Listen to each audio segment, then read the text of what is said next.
So students, इस lecture में हम इस वीडियो में हम ये प्रूव करेंगे कि arbitrary union of open sets in a metric space is open and finite intersection of open sets in X is open. So there is a restriction on intersection कि intersection में अगर हम finite sets open sets की intersection लेंगे तभी open आएगा, otherwise अगर infinite या आर्बिट्रेरी इंटरसेक्शन लेंगे तो मे बी इट हैपन कि ओपन सेट्स की इंटरसेक्शन ओपन ना आए। लेकिन यूनियन के केस में ऐसा नहीं है कि आप जितने मर्जी आर्बिट्रेरी ओपन सेट्स ले लो, उनका जो इंटरसेक्शन आएगा यूनियन लेंगे वो ओपन ही आएगा। So we will check by example कि why it is there is a restriction on intersection. So first of all we prove this. So first part में हमने सबसे पहले let हमने ले लिया कि there is a class V and arbitrary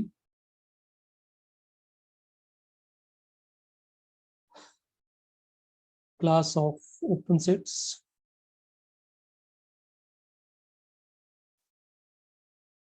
in X, and we must prove that G is union of the Gi is open. We have to prove this is open set. So फिर हमें सबसे पहले इसकी check करेंगे। हो सकता है ये क्लास empty हो। If this class is empty, and then definitely G भी हमारा क्या आएगा, empty ही आएगा, and empty set जो होता है वो this open set as well as closed होता है, तो it is open. So if we take class Gi is non-empty, okay, so now non-empty है तो definitely हमें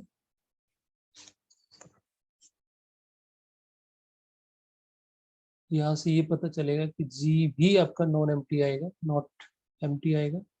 अगर ये नॉन एम्प्टी है तो definitely what we do, we take an element x belongs to Z, और डेफिनेटली अगर x हम G से ले रहे हैं और G किस से बन रहा है, G Gi के यूनियन से बन रहा है, ठीक है। सो डेफिनेटली ये जो x होगा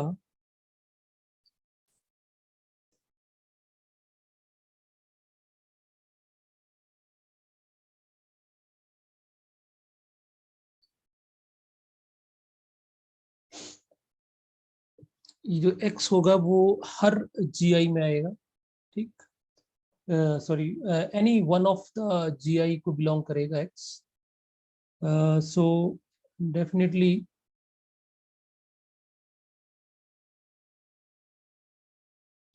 और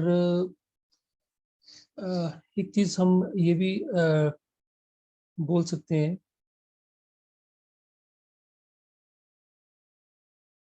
लास्ट लेक्चर में हमने लास्ट जो थ्योरम है उसमें हमने क्या प्रूव किया कि कोई भी अगर ओपन सेट है सो वो यूनियन ऑफ ओपन सेट्स होगा।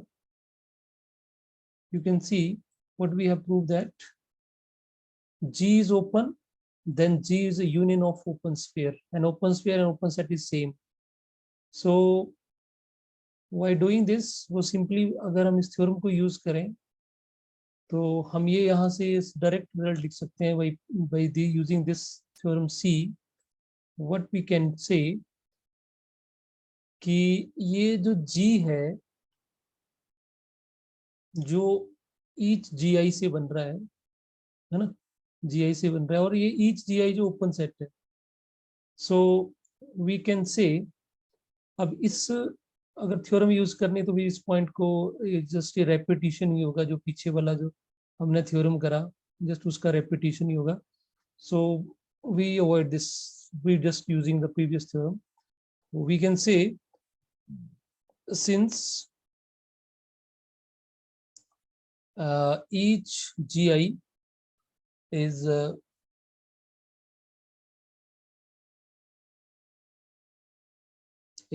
open set,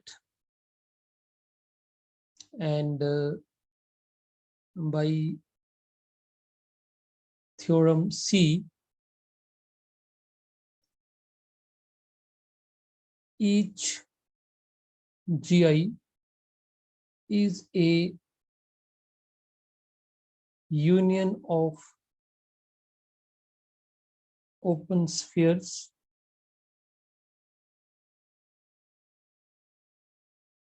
तो अगर हर GI भी यूनियन ऑफ ओपन स्फीयर है, and we know every open sphere is open set. ठीक, and you can write we know every open sphere is open set. It means that each GI is union of open sets. Clear? So each GI is a union of open sets. और आप देखो इन GI से ही G बन रहा है, और each GI union of open sphere है, open set है, तो that implies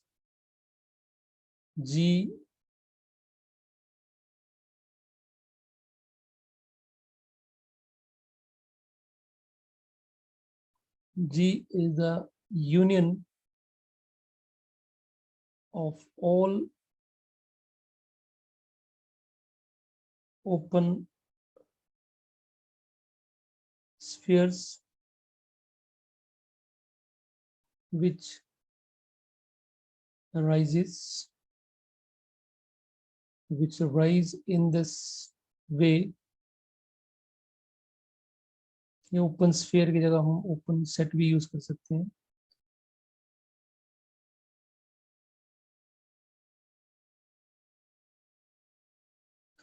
And again, by theorem C, union of open sphere is open set. So अगर G, yeah, you can say by converse part of theorem, converse of theorem C, अगर ये union of open sphere है तो that implies G is open set. So I hope you understand this. This is simple application of previous theorem. So for this second last theorem, second theorem is very important. So if G is any subset of X and is open, then that open set can be written as a union of open spheres. So you go through this. So now the second part is finite intersection. Finite intersection. So first of all, we take, let GI be a finite class of open sets.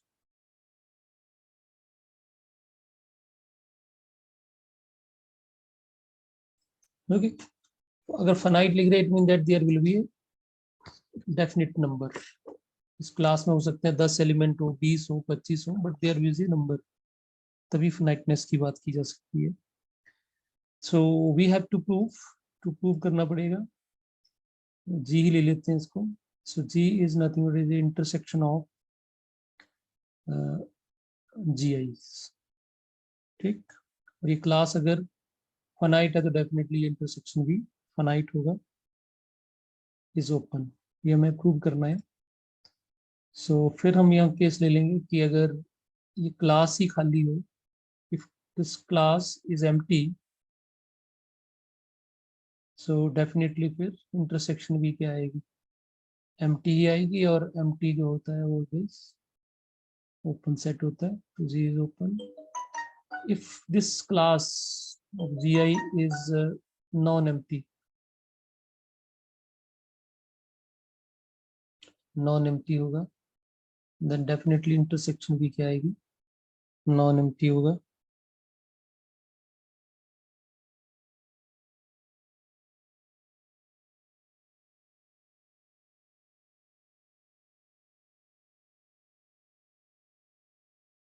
Just a minute, if G is empty, class is empty,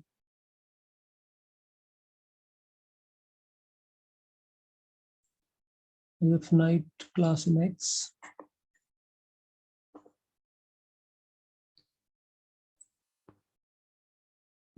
students, there is some correction, you see कि जो हमारा यहाँ पे इस class में देखिए students, इस class में ये क्लास एम्प्टी है, ठीक है। इट मीन्स दैट जो इंटरसेक्शन ऑफ जो जी आई आएगा, ठीक, and this I is belongs to five, मतलब इस कोई भी सेट नहीं है, लेकिन हमें कुछ एक ऐसा सेट ढूंढना पड़ेगा, एक बिगर सेट ढूंढना पड़ेगा जिसमें ये सारे के सारे जी आई कंटेन्ड कर। क्लियर? ऐसे तो कोई सेट नहीं है, लेकिन हमें कुछ ऐसा सेट रखना पड़ेगा यहाँ पे जिसमें ये सारे जी आई कंटेन्ड हो, तो it mean that in that case it will be x. Okay. और वही सेम चीज अगर फाइव के केस में ऊपर जैसे हमने किया था, तो फाइव में क्या होता है कि फाइव के केस में भी ऐसा था, यूनिक के केस में भी ऐसा था, लेकिन in that case we need a smallest set which contains all G Is, ठीक। So in that case that will be five, क्योंकि ये जी आई हो सकता है, it should be subset of greater sets, ये किसी बड़े सेट का सबसेट हो सकता है। तो जब उसका इंटरसेक्शन लेंगे तो डेफिनेटली वो ऐसा सेट आना चाहिए that will be bigger in all, तो ऑटोमेटिकली इसमें क्लास में हम सबसे बड़ा जो सेट है वो एक्स है। Okay, you can go on Google and you search for this. There is a very extraordinary result. You can see there are many explanation about this. So keep in mind this is a very tricky one. जब हम intersection लेके तो उसमें x लेते हैं, और जब हम एम्प्टी सेट के ऊपर यूनियन लेंगे तो फाइव आता है, ठीक। Okay, now so if G is non-empty, Gi this class is non-empty, then definitely G will be not equal to 5. So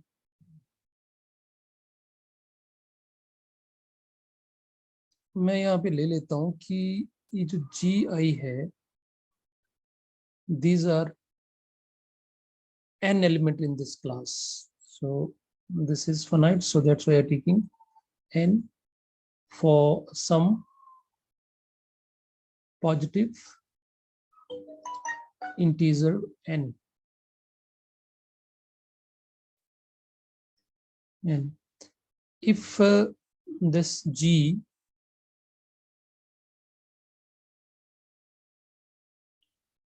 happens to be empty,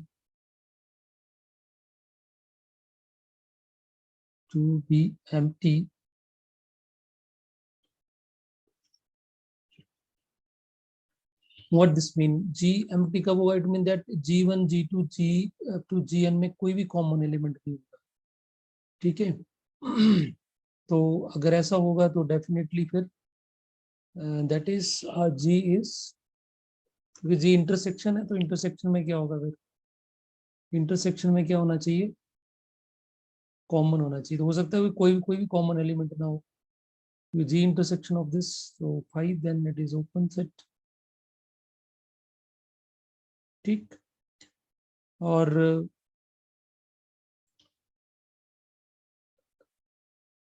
उसके बाद अगर this is non empty, if G is non-empty, there is a difference. The class is empty and G is non-empty. They are due to different things. So now if G is not equal to 5, तो अगर non empty है तो definitely उसमें कम से कम एक element तो जरूर होगा। So I just take it x belongs to G। अब G जो है वो intersection of I varies from 1 to n GI है। तो इट मीन दैट ये जो x है वो हर GI में होना चाहिए। That implies x belongs to each i, हर i में होना चाहिए। और but each GI is open, open set है। अगर ओपन सेट है तो ओपन सेट डेफिनेशन लगा देंगे। So by definition of open set what we get, एक हमारे पास स्फीयर एग्जिस्ट करेगा जिसका सेंटर x होगा। There exist a open sphere center at x with the radius r, and that will be belongs to each GI. Okay.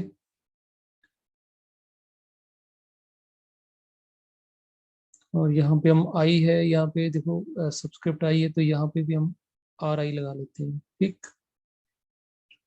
So now अब क्योंकि आपके पास देखो, अगर हम इंटरसेक्शन की बात करें तो सपोज अगर हमारे पास तीन, ये G1 हो गया, ये G2 हो गया और ये G3 हो गया, है ना। तो हमारा तीनों का जो इंटरसेक्शन है वो ये वाला पार्ट है। Got my point. ये वाला पार्ट हुआ जो तीनों में कॉमन है। थोड़ा सा इसको दोबारा से बनाता हूँ, कीप इन माइंड। एक हमारा पास ये आ गया, ठीक, और एक हमारे में ये आ गया। तो तीनों में जो कॉमन हुआ वो ये वाला पार्ट हुआ, है ना, जिसमें ये भी है, ये भी है और ये भी। तो इट मीन जी हमारा ये है। अगर हम थोड़ी देर के लिए सर्कल बनाने, और एक और चीज है कि इसमें ये जो हम सर्कल बना रहे हैं ये हमें क्या बनानी चाहिए, डॉटेड बनानी चाहिए। ठीक। तो डॉटेड क्यों बनाने चाहिए, क्योंकि दे आर ओपन। तो ये ऐसे हो गया, ये आपका G1 हो गया, ये हमारा G2 हो गया, and this is our G3। So this is the part, ये हमारा जो पार्ट है ये दिस इज आर G। ठीक। तो ये अगर हम ये कर रहे हैं फॉर ईच आई, इसका मतलब ये G1 के ऊपर हो सकता है, ये जो पॉइंट हमने G के ऊपर लिया है ये, तो इसका जो रेडियस है वो थोड़ा सा बड़ा हो सकता है, लेकिन वो G1 के अंदर रहेगा। ठीक, नो डाउट वो भी डॉटेड होगा। उसी तरह से इसके ऊपर हम करेंगे तो हो सकता है वो G2 के ऊपर इस तरह से अंदर आए, क्योंकि x तो कॉमन है सभी पे, जी तो x तो यहीं पे होगा। ठीक, उसी तरह से इसमें भी होगा। लेकिन हमें कुछ ऐसा रेडियस लेना पड़ेगा, ऐसा रेडियस लेना पड़ेगा जो क्या है, थोड़ा मैं इसको ना शेडडी बना देता हूँ जिससे ये थोड़ा सा, वैसे भी डॉटेड में कुछ अच्छे से विजुलाइज नहीं हो रही चीज ये। तो मैं आपको थोड़ा सा इसको, ये एक, ये दो और ये तीन, ये आपने समझ लेना कि डॉट इसका बाउंड्रीज इंक्लूडेड नहीं है इसमें। तो इट मीन दैट ये यहाँ पे होगा हमारे पास x। ठीक। ये हमारा G1 हो गया, ये हमारा G2 हो गया और ये हमारा G3 हो गया।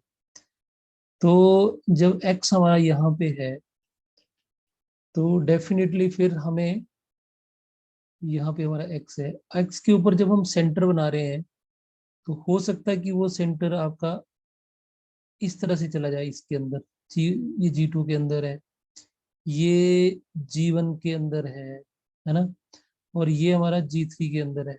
लेकिन हमें जो ऐसा सर्कल चाहिए जो G के अंदर ही रहे, तो हमें क्या करना पड़ेगा, इस तरह से लेना पड़ेगा जितने भी रेडियस हैं, मैं तो 3 के लिए कर रहा हूँ, यहाँ पे हमने n लिए हुए हैं, तो जितने भी रेडियस होंगे ये, उन रेडियस से सबसे क्या लेना चाहिए हमें, छोटा लेना चाहिए। और इस ढंग से लेना चाहिए कि वो जो रेडियस है वो इसके अंदर ही रहे, G के अंदर ही रहे।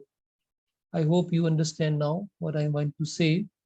सो यहाँ पे हमने रेडियस अलग अलग G1 G2 के लिए ले लिया फॉर ईच आई। और डेफिनेटली सभी को पता होगा कि आर आई जो होगा वो एक रियल नंबर होगा। ठीक। सो हम यहाँ पे सबसे स्मॉलेस्ट रेडियस लेंगे और इस ढंग से लेंगे कि वो जी के अंदर है। Let R is minimum minimum of R1, R2, so and so, Rn, ठीक। And these are, so R definitely ये रियल नंबर होगा साथ में, ये रियल है तो ये भी रियल ही होंगे। और ये इस तरह से होगा सच दैट जो x के ऊपर जो हम स्फीयर बनाएंगे जिसका रेडियस r लेंथ, वो आपका जो है वो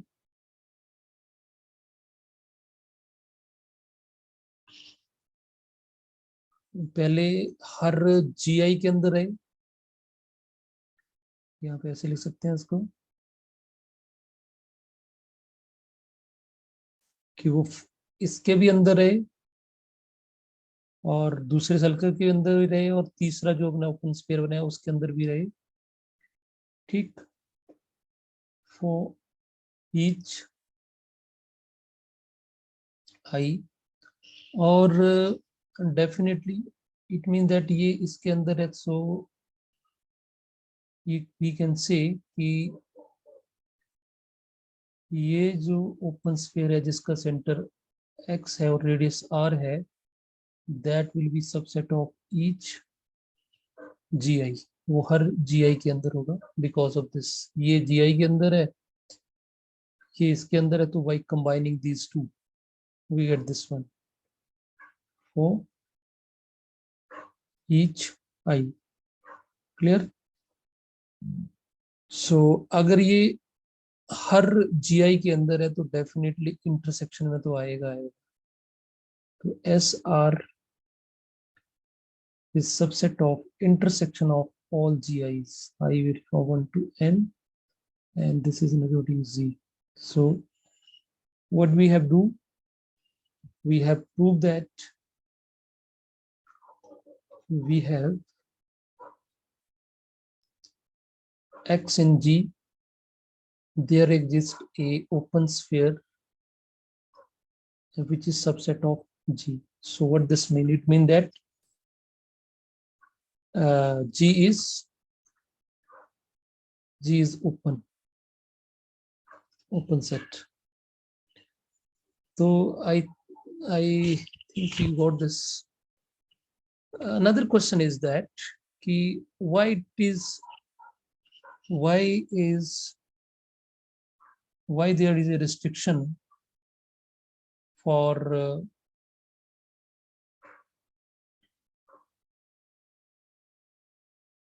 why restriction for finite intersection, जो finite की restriction है वो क्यों है? देखिए इसके लिए स्टूडेंट्स अगर हम एक एग्जांपल लें रियल का, एग्जांपल ले लेते हैं हम इसके लिए। तो for example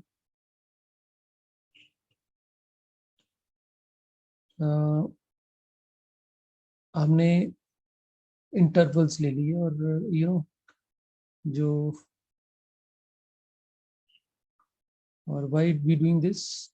Because the limitation, यहाँ पे रिमार्क्स डाल देते हैं, एक remarks, the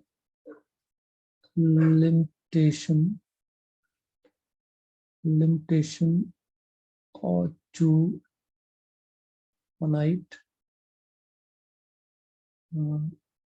intersection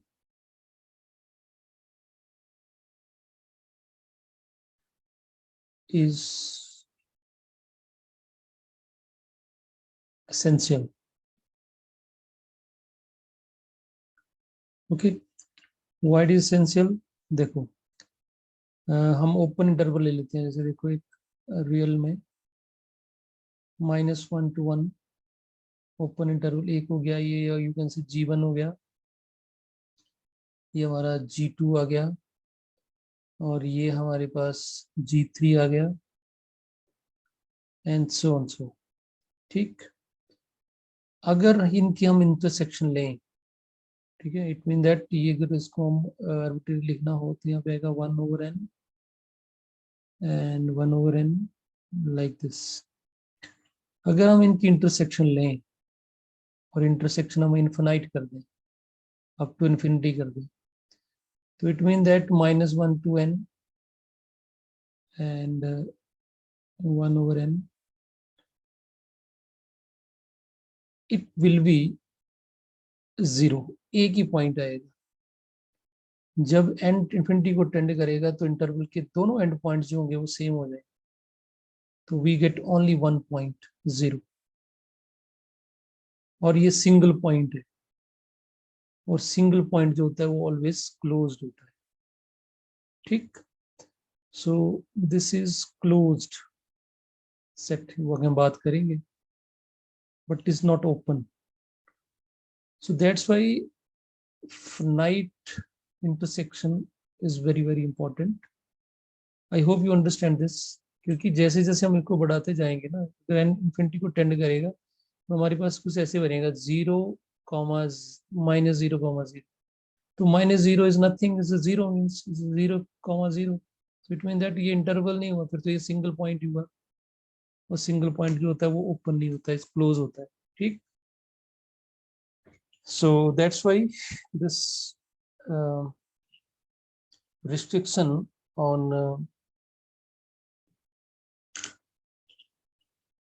intersection is very essential. So that's all for today's lecture. So thank you.